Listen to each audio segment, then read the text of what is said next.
It is August 25th, Friday. I got my appointment for the Baseline Ultrasound on cycle day 2. So today is cycle day 2. We're doing a base ultrasound.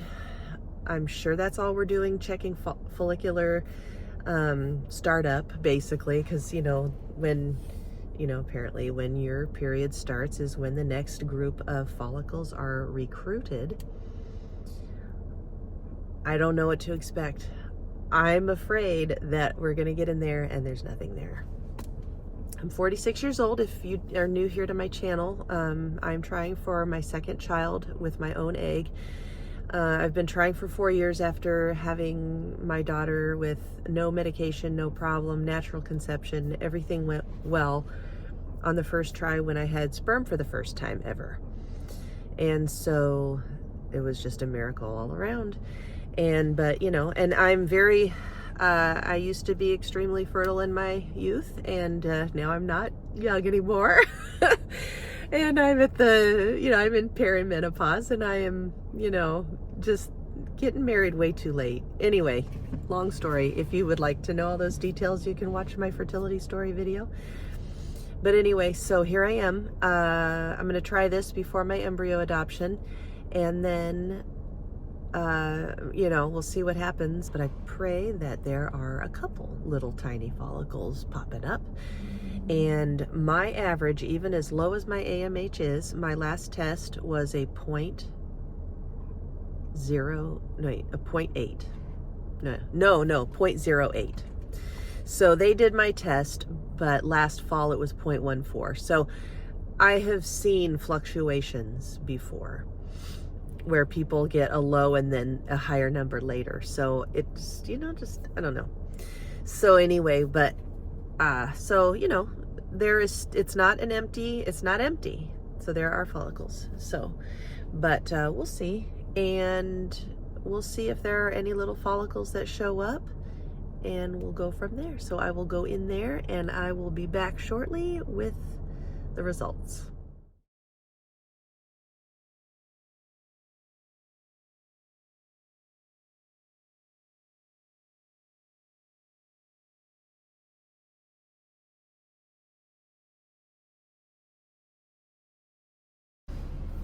Okay, I am back home. It has been an hour or so, and I just left the clinic and I went to Walmart to get my prescriptions, and now I'm back home in my driveway, and so I'll go inside in just a minute here.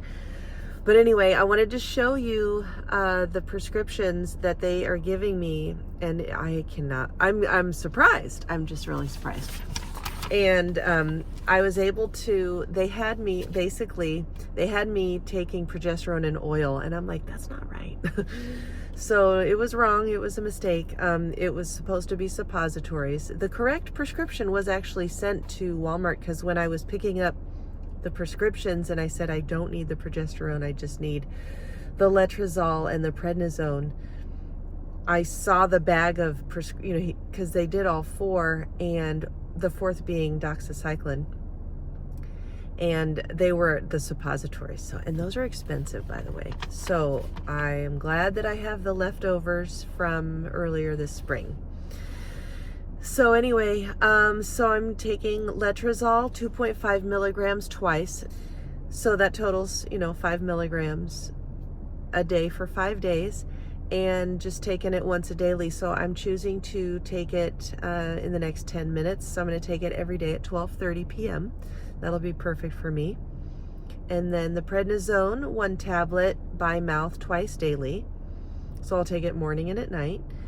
And then prenatal vitamin, which I've been taking since I was 20 years old. And then aspirin low dose 81 milligram. So I have not been taking that because I have not been trying for the last forever, because my cycles have been so messed up. And so I will go on that again today. And they just want you on that all the time. You don't take that at certain times. You're on that all the time. From here on out, you're on that 81 milligram aspirin the whole time. Okay, so now this I found very interesting. So they, Dr. Kiltz, who's the main guy, CNY, he's like the leader of the pack, wants you on Benadryl. So I thought that was very interesting. He wants Benadryl taken 25 milligrams, take 1 tablet by mouth once daily as directed. So I got the cheapest, smallest amount, which was 24 tablets of Benadryl. So very interesting. Never heard of this before in my entire life. And the next one, you're not going to believe this, is Claritin. So listen to this. Claritin, 10 milligrams. Take 1 tablet by mouth once each morning as directed. So specifically wanting this done in the morning, 10 milligrams, and I read how to take it, and you put it on your tongue and it disintegrates on your tongue, and that's how you're taking this. So I thought that was very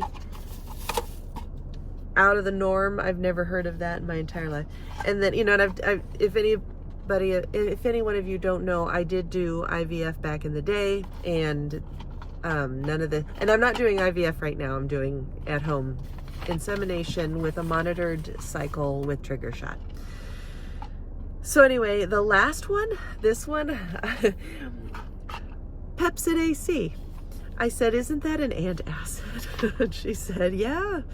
So Pepsid AC, 20 milligrams, take 1 tablet by mouth daily as directed. And Pepsid AC, 20 milligrams, take 1 tablet by mouth as directed. So interesting, isn't that? So that's it. Yeah, so that's it. Very, very strange, but I said, that's fine. I mean, I'll do whatever it takes, but you know, I'm not doing the doxycycline. It's not necessary because I'm not doing an IUI. These are for, that doxycycline is for an IUI when they're putting the catheter up through your cervix to prevent infection. So I'm not doing that. I'm doing at-home insemination, which is just a syringe up into my, you know, up to the cervix, but not going through the cervix. That's it. And it's cool because they wrote it all down. They wrote it all down day by day. And it's all the same stuff until next Friday. So next Friday, September 1st, I go in at 7:30 in the morning for another ultrasound to check follicular growth.